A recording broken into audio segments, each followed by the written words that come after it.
ආයිබෝවන් සුසාන්ස් kitchen YouTube channel එකට වෙනද වගේම ඉතාමත් ආදරෙන් පිළිගන්නවා. ඉතින් අද මම ඔයාලට අරගෙන ආවේ ගෘහිණියන්ට විශේෂයෙන්ම වැදගත් වෙන වීඩියෝවක්. සාමාන්‍යයෙන් ගෙදර කෑම යද්දි හිරමණය කියන එක අපිට අත්‍යවශ්‍ය උපකරණයක්. මොකද පොල් අනිවාර්ය දෙයක් නිසා. ඉතින් පොල් ගාගනිද්දී ටික කාලයක් එකම හිරමණය පාවිච්චි කරද්දී ඒ හිරමණය මොට්ට වෙන්න පුළුවන්. ඉතින් ඒ සඳහා පිළියම් තමයි අරගෙන ආවේ. ඉතින් මේ පීර මේකට කියන්නේ පීර කියලා. ඇත්තටම පීරක් කඩේ වෙළඳ පොලෙන් ගන්න රුපියල් 400ක් 450ක් යනවා. මේ දුනු කියත් පටිය. ඉතින් මේ දුනු කියත් පටිය නම් එච්චර ලොකු මුදලක් එන්නේ රුපියල් 100ක් 150ක් වගේ වුණොත් තමයි. ඉතින් ඕනම ගෙදරක දුනු කියත් පටි තියෙනවනේ. ඒ නිසා මම ඔයාලට මේ ක්‍රම දෙකටම කියලා දෙනවා. කොහොමද මේ වගේ හිරමණයක් ඔයාලා පාවිච්චි කරන හිරමණයක් කොහොමද හොඳට ඒ කියන්නේ හිරමණ තලයේ කැපෙන විදියට හදාගන්නේ කියලා. මේ තියෙන්නේ දුනු කියත් පටිය. ඉතින් මුලින්ම මම පෙන්නන්නම් දුනු කියත් පටියකින් කොහොමද මේ හිරමණ තලය හොඳට මුවහත් කරගන්නේ කියලා. ඉතින් මෙන්න මේ විදියට එකම පැත්තකට වගේ කරනවා නම් පහසුයි. එකම පැත්තට මේ දුනු කියත් පටිය වීඩියෝ එකේ පෙනෙන ආකාරයට මෙන්න මේ විදියට මුවහත් කරගන්න ඕනේ. ඉතින් දුනු කියත් පටිය ටිකක් අපහසුයි තමයි. නමුත් අතේ තියෙන මුදලට ඕනම කෙනෙකුට ළඟ තියෙන ඒ කියන්නේ ගෙදර තියෙන්න පුළුවන් මේ වගේ දුනු කියත් පටි ඒ වගේ එකක් යොදාගෙන හිරමණ තලය ඒ කියන්නේ මොට වුණාට පස්සේ හොඳට මුවහත් කරගන්න පුළුවන්. ඉතින් මං අනිත් ක්‍රමයට මේ නැවතත් ඔයාලට පෙන්නන්නේ පීරෙන් කොහොමද මේ හිරමණය මුවහත් කරගන්නේ කියලා. මං ඉස්සෙල්ලා කිව්වා වගේ ඇත්තටම හැමෝම ළඟ මේ පීරක් නැති වෙන්න පුළුවන්. ඉතින් පීරක් තියෙනවා නම් මෙන්න මේ විදියට ඒක තමයි පහසුම ක්‍රමය. අපිට හොඳට මුවහත් කරගන්න පුළුවන්. ඉතින් ටිකක් වෙලා යනවා මොකද මේ දැති අතර හොඳට මුවහත් කරගන්න ඕනේ. එතකොට මේක කිසිම අපහසුයක් නෑ මේ පීරකින් මුවහත් කරගන්න ගියාම. ඉතින් ඔයාලත් අනිවාර්යයෙන්ම මේ විදියට කරලා බලන්න මේ හැම තලයක්ම මුවහත් කරගෙන බලන්න කොහොමද කියලා. ඉතින් මේ වගේ හිරමණයක් නොතිබෙන්න පුළුවන්. වාඩි වෙලා පොල් ගාන හිරමණයක් තියෙන්න පුළුවන් සමහර විට.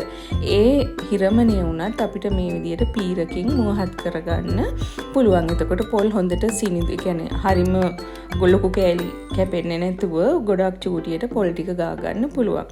ඉතින් පරණ හිරමණයක් වුණත් අලුත් විදියට පැත්තකට කරන්නේ නැතුව වීසි කරන්නේ නැතුව අයින් කරන්නේ නැතුව නැවතත් ප්‍රයෝජනෙට ගන්න පුළුවන් මේ විදියට දුනු කියත් පටියකින් හෝ පීරකින් මුවහත් කරගත්තාම. ඉතින් සාමාන්‍යයෙන් කරන්නේ ගොඩක් අය හිරමණේ පරණ වුණාම කැපෙන්නේ නැත්නම් පැත්තකට දානවා. එහෙම කරන එක අපරාධි. මොකද අපිට නැවතත් මේක මේ වගේ පීරකින් මුවහත් කරලා හිරමණ තලයේ ප්‍රයෝජනෙට ගන්න පුළුවන්. ඉතින් මං ඉස්සෙල්ලා කිව්වා වගේ දුනු කියත් පටියෙන් උනත් හොඳට මුවහත් කරලා ගන්න පුළුවන්. ඔයාලට පේනවා ඇති හොඳ දිලිසීමක් ඒ තලවල තියෙනවා කියලා. ඊට පස්සේ වාඩි වෙලා පොල් ගාන හිරමණයකට නම් මෙන්න මේ වගේ වැලි කොලයක් තියෙන්න ඕනේ. මොකද ඒක ඒ කියන්නේ මලකඩ කාලා තියෙනවා නම් දැන් ඔයාලගේ මේ හිරමණය වුණත් ඒ කියන්නේ මේ වගේ මේසකට හයි කරන හිරමණයක් වුණත් මලකඩ කාලා තියෙන්න පුළුවන්. ඉතින් මේ මලකඩ ගතිය යන්න මේ මුවහත් කරාට පස්සේ පොඩ්ඩක් තව ඒ කියන්නේ හොඳට හදාගන්න මේ වගේ වැලි කොලයක් අරගෙන අතුල්ලන්න පුළුවන්. එතකොට අර තියෙන අමුතු මලකඩ කාගෙන එනවනම් අන්න ඒක නැති වෙනවා. ඒ වගේ අපිට අදගෙන ආපු හිරමණයක් වගේ මේ ක්‍රමවලට හිරමණය සකස් කරගන්න පුළුවන්. මෙන්න මේ වගේ චූටි වැලි කොලයක් අරගෙන මෙන්න මේ විදියට ඇතිල්ලුවාම හිරමණේ තියෙන පරණ ගතිය නැති වෙලා අලුතින් ගෙන ආපු හිරමණයක් වගේ සකස් කරගන්න පුළුවන්. ඉතින් ඔයාලත් මේ ක්‍රමය අනුගමනය කරලා බලන්න. ඇත්තටම වීඩියෝවේ පෙනෙන ආකාරයට ඔයාලා ළඟ කියත් පටියක් තියෙනවා නම් ඒක ඒ විදිහට නැත්නම් පීරක් තියෙනවා නම් ඒ විදිහට මුවහත් කරගන්න පුළුවන්. ඉතින් ඉවත දාන්නේ නැතුව හිරමණය නැවතත් අදගෙන ආපු එකක් වගේ පාවිච්චිට ගන්න පුළුවන්. මේ බලන්න මේ දැති අතර හොඳ ෂයින් එකක් තියෙනවා. ඒ අර හොඳට මේ පීරෙන් හෝ කියත් පටියෙන් ඇතිල්ලුවට පස්සේ. ඉතින් ඔයාලත් බලන්න මේ විදියට කරලා කොහොමද කියන්න ප්‍රතිඵලය. කමෙන්ට් කරන්න.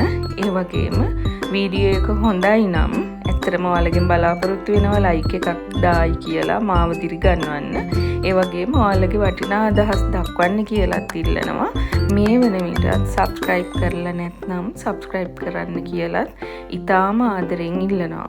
ඉතින් මම හැමදාම ඔයාලට කියන්නේ විශේෂයෙන්ම ගෘහණියන්ට, ගැහැණු අයට, ගෑනු ළමයෙකුට මේ වගේ දේවල් බලලා ඉගෙන ගන්න එක හරිම වටිනවා. මොකද කවද නමුත් තරුණියක් ගෘහ ජීවිතයට, ඒ කියන්නේ ගෘහණියක් විදියට කටයුතු කරන්න වෙනවනේ. එතකොට මේ හැම ටිප් එකක්ම දැනගෙන හිටියම කුස්සියේ වැඩ ඉතාමත් පහසුවෙන් කරගන්න පුළුවන්.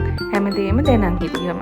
ඒ නිසා විශේෂයෙන් කාන්තාවට ගැළපෙන හැමදේම මොන රැකියාවක් කරත්, ඉහළ තනතුරක රැකියාවක් කරත්, රැකියා නොකරත් ඒ හැමෝටම වැදගත් දෙයක් තමයි මේ විදියට හැමදේම ඉගෙනගෙන තිබීම. ඉතින් එතකොට අපිට හරිම ආසාවෙන් ගෙදර උයන්න පුළුවන්, උපකරණ භාවිත කරන්න පුළුවන්. ඉතින් මං නැවත අලුත් වීඩියෝකින් හමු වෙන්නම්. සුබ දවසක්.